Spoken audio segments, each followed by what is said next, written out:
ನಲ್ಲಿ 3 of wands, page of wands, sun card represent ಆಗಿದೆ. ಕೆಲವೊಬ್ಬರಿಗೆ ಲಾಂಗ್ ಡಿಸ್ಟೆನ್ಸ್ ರಿಲೇಶನ್ಶಿಪ್ ಅನ್ನ ರೆಪ್ರೆಸೆಂಟ್ ಮಾಡ್ತಾ ಇದೆ. ಮತ್ತೆ ಕೆಲವೊಬ್ರು ಟ್ರಾವೆಲ್ ಮಾಡೋದ್ರ ಮೂಲಕ ನಿಮ್ಮ ಪರ್ಸನ್ ಅನ್ನ ನೀವು ಭೇಟಿಯಾಗಿರುವಂತಹ ಪಾಸ್ಟ್ ನಲ್ಲಿ ರೆಪ್ರೆಸೆಂಟ್ ಆಗ್ತಾ ಇದೆ.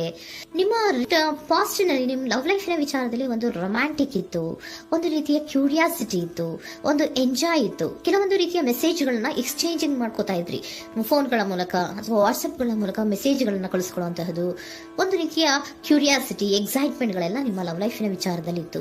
ಪಾಸ್ಟ್ ನಲ್ಲಿ ಕೂಡ ನಿಮ್ಮ ಲವ್ ಲೈಫ್ ನ ವಿಚಾರದಲ್ಲಿ ಯಾವುದೇ ರೀತಿಯ ತೊಂದರೆಗಳಿರಲಿಲ್ಲ. ಸೊ ಪಾಸಿಟಿವ್ ಆಗಿತ್ತು.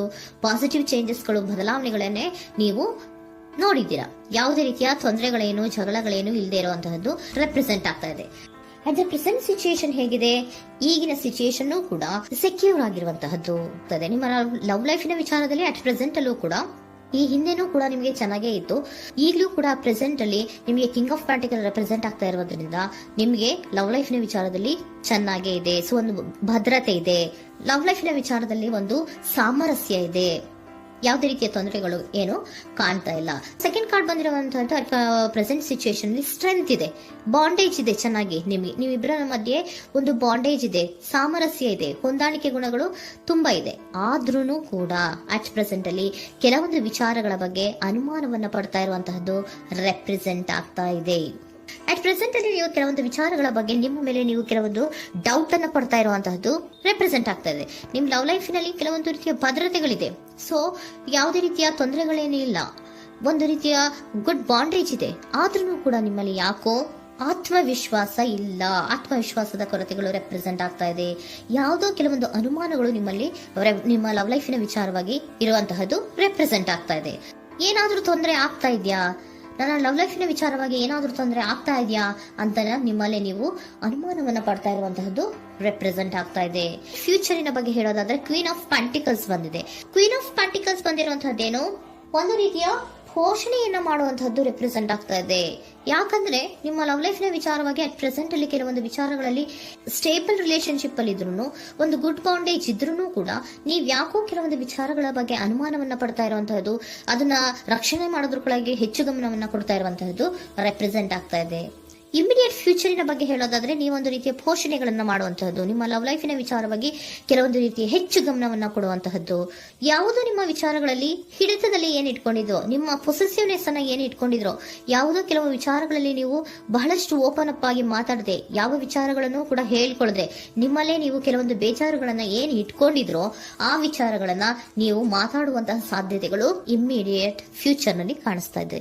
ಯಾವುದೋ ಕೆಲವೊಂದು ವಿಚಾರ, ಯಾಕೆ ಯಾವುದೋ ಕೆಲವು ವಿಚಾರಗಳಲ್ಲಿ ನಿಮಗೆ ಅನುಮಾನಗಳು ರೆಪ್ರೆಸೆಂಟ್ ಆಗ್ತದೆ.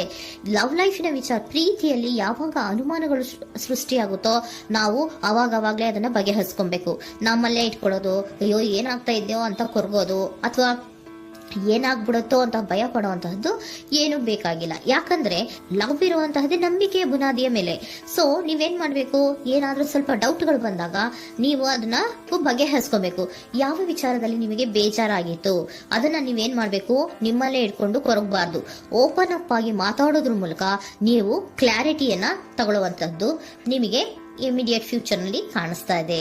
ಯಾವುದೇ ವಿಚಾರಗಳ ಬಗ್ಗೆ ನೀವು ನಿಮ್ಮ ಲವ್ ಅನ್ನ ಅಥವಾ ನಿಮ್ಮ ಪ್ರೀತಿಯನ್ನ ಭದ್ರವಾಗಿ ಉಳಿಸ್ಕೊಳ್ಳೋದಕ್ಕೋಸ್ಕರವಾಗಿ ನೀವು ನಿಮ್ಮಲ್ಲೇ ಇಟ್ಕೊಂಡಿದ್ದಂತಹ ಅಥವಾ ಕೆಲವು ಬೇಜಾರಿನ ವಿಷಯಗಳ ಬಗ್ಗೆ ನೀವು ಹೆಚ್ಚು ಮಾತಾಡಿ, ಓಪನ್ ಅಪ್ ಆಗಿ ಕೆಲವೊಂದು ವಿಚಾರಗಳ ಬಗ್ಗೆ ಮಾತಾಡುವಂತಹದ್ದು ಮತ್ತೆ ಅದನ್ನ ಕ್ಲಾರಿಟಿಗೆ ತಗೊಳ್ಳುವಂತಹದ್ದು ರೆಪ್ರೆಸೆಂಟ್ ಆಗ್ತಾ ಇದೆ. ನಿಮ್ಮಲ್ಲಿ ಬಾಟಮ್ ಆಫ್ ದ ಡಕ್ ಅಲ್ಲಿ ಬಂದಿರುವಂತಹದ್ದೇ ಅದು.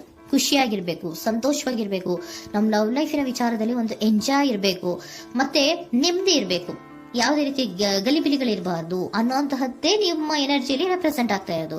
ಅದಕ್ಕೋಸ್ಕರನೇ ನೀವು ಏನೇನು ಕೆಲವೊಂದು ಸ್ವಲ್ಪ ಅನುಮಾನವನ್ನ ಪಡ್ತಾ ಇದ್ರಿ ಅಥವಾ ಕೆಲವೊಂದು ವಿಚಾರಗಳಲ್ಲಿ ನೀವು ಡಿಸ್ಟರ್ಬ್ ಆಗಿದ್ರಿ, ಓಪನ್ ಅಪ್ ಆಗದೆ ಹೇಳ್ದೆ ನಿಮ್ಮಲ್ಲೇ ನೀವು ಬೇಜಾರನ್ನ ಮಾಡ್ಕೊಂಡು ಏನು ಕೆಲವು ವಿಚಾರಗಳ ಬಗ್ಗೆ ಕೊರಗ್ತಾ ಇದ್ರಿ, ಅದನ್ನ ನೀವು ಓಪನ್ ಅಪ್ ಆಗಿ ಮಾತಾಡಿ ಅದರ ಬಗ್ಗೆ ತಿಳ್ಕೊಳ್ಳುವಂತಹದ್ದು, ಅದನ್ನ ಕ್ಲಾರಿಟಿಗೆ ತಗೊಳ್ಳುವಂತಹದ್ದು ನಿಮ್ಗೆ ರೆಪ್ರೆಸೆಂಟ್ ಆಗ್ತಾ ಇದೆ.